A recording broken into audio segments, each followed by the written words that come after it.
He's back. Lord Voldemort has returned. Stupefy! There was a blinding flash of red light, and with a great splintering and crashing, the door of Moody's office was blasted apart. Moody was thrown backward onto the office floor. Harry, still staring at the place where Moody's face had been, saw Albus Dumbledore, Professor Snape, and Professor McGonagall looking back at him out of the faux glass. He looked around and saw the three of them standing in the doorway, Dumbledore in front, his wand outstretched. The look upon Dumbledore's face as he stared down at the unconscious form of Mad-Eye Moody was more terrible than Harry could have ever imagined. There was no benign smile upon Dumbledore's face, no twinkle in the eyes behind the spectacles. There was cold fury in every line of the ancient face. A sense of power radiated from Dumbledore, as though he were giving off burning heat. He stepped into the office, placed a foot underneath Moody's unconscious body, and kicked him over onto his back, so that his face was visible. Snape followed him, looking into the faux glass where his own face was still visible, glaring into the room.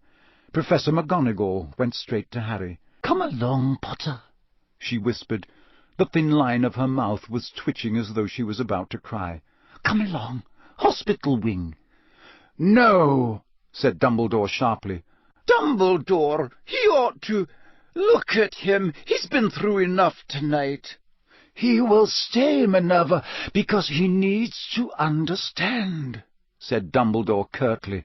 "Understanding is the first step to acceptance, and only with acceptance can there be recovery. He needs to know who has put him through the ordeal he has suffered tonight, and why." "Moody," Harry said.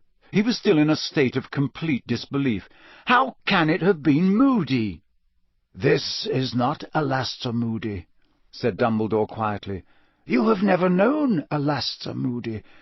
The real Moody would not have removed you from my sight after what happened tonight. The moment he took you, I knew, and I followed." Dumbledore bent down over Moody's limp form and put a hand inside his robes. He pulled out Moody's hip flask and a set of keys on a ring. Then he turned to Professors McGonagall and Snape. "Severus, please fetch me the strongest truth potion you possess, and then go down to the kitchens and bring up the house elf called Winky. Minerva, kindly go down to Hagrid's house, where you will find a large black dog sitting in the pumpkin patch. Take the dog up to my office. Tell him I will be with him shortly. Then come back here." Both turned at once and left the office. Dumbledore walked over to the trunk with 7 locks, fitted the first key in the lock, and opened it. It contained a mass of spell books. Dumbledore closed the trunk, placed a second key in the second lock, and opened the trunk again. The spell books had vanished. This time it contained an assortment of broken sneakoscopes, some parchment and quills, and what looked like a silvery invisibility cloak. Harry watched, astounded, as Dumbledore placed the 3rd, 4th, 5th, and 6th keys in their respective locks, reopening the trunk each time and revealing different contents each time. Then he placed the 7th key in the lock, threw open the lid, and Harry let out a cry of amazement.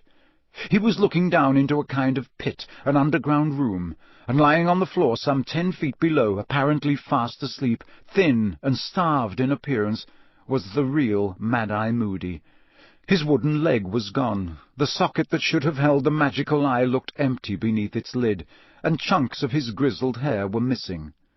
Harry stared, thunderstruck, between the sleeping Moody in the trunk and the unconscious Moody lying on the floor of the office. "Stunned, controlled by the imperious curse, very weak," he said. "Of course they would have needed to keep him alive. Harry, throw down the impostor's cloak. He's freezing. Madame Pomfrey will need to see him, but he seems in no immediate danger." Harry did as he was told. Dumbledore covered Moody in the cloak, tucked it around him, and clambered out of the trunk again. Then he picked up the hip flask that stood upon the desk, unscrewed it, and turned it over. A thick, glutinous liquid splattered onto the office floor. "Polyjuice potion, Harry," said Dumbledore. "You see the simplicity of it, and the brilliance, for Moody never does drink except from his hip flask. He's well known for it. The impostor needed, of course, to keep the real Moody close by, so that he could continue making the potion. You see his hair?" Dumbledore looked down on the Moody in the trunk. "The impostor has been cutting it off all year. See where it is uneven. But I think, in the excitement of tonight, our fake Moody might have forgotten to take it as frequently as he should have done. On the hour, every hour. We shall see." Minutes passed in silence. Then, before Harry's very eyes, the face of the man on the floor began to change. The scars were disappearing. The skin was becoming smooth. The mangled nose became whole and started to shrink. The long mane of grizzled grey hair was withdrawing into the scalp and turning the colour of straw. Suddenly, with a loud clunk, the wooden leg fell away as a normal leg regrew in its place.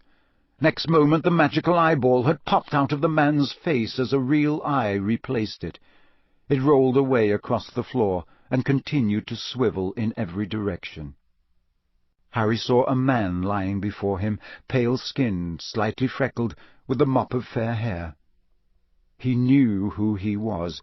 He had seen him in Dumbledore's Pensive, had watched him being led away from court by the Dementors, trying to convince Mr. Crouch that he was innocent. But he was lined around the eyes now, and looked much older. Snape had returned with Winky at his heels. Professor McGonagall was right behind them. "Crouch!" Snape said, stopping dead in the doorway. "Barty Crouch!